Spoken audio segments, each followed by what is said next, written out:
কার কাছে বিচার চাইবো? আমি বিচার আল্লাহর কাছে চাইবো, এতটুকুই বলবো।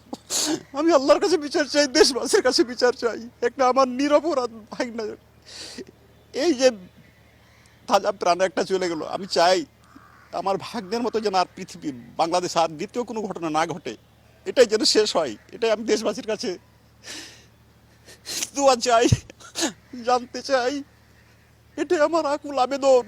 তার বাচ্চা হয়েছে, সে বাচ্চা সবাইকে ফোন করেছে মারা যাবে যে আমি আকিকা দিব, সব বন্ধু বান্ধব সবাইকে ডেকেছে।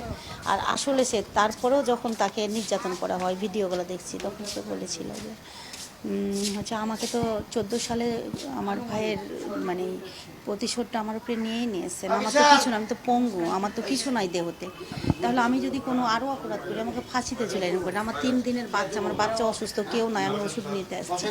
তারপরেও বলেছে, ওর মা ওই সময় ফোন দিয়েছে, তখন বলেছে যে ওর মাকে শোনানোর জন্য ওকে মারছে। তো বলছে মা আমাকে ওরা অনেক নির্যাতন করছে, মা আমাকে না ওরা অনেক মারছে, মার তোমার সাথে দেখা হবে না। আবার লাস্টে বলেছে একটু পানির ঢের মেরে ফেলে দিল, কিন্তু তারপরে ওদের দেওয়া হয়নি। বলেছে আমি তো পঙ্গু, আমাকে কেন এরকম করছে।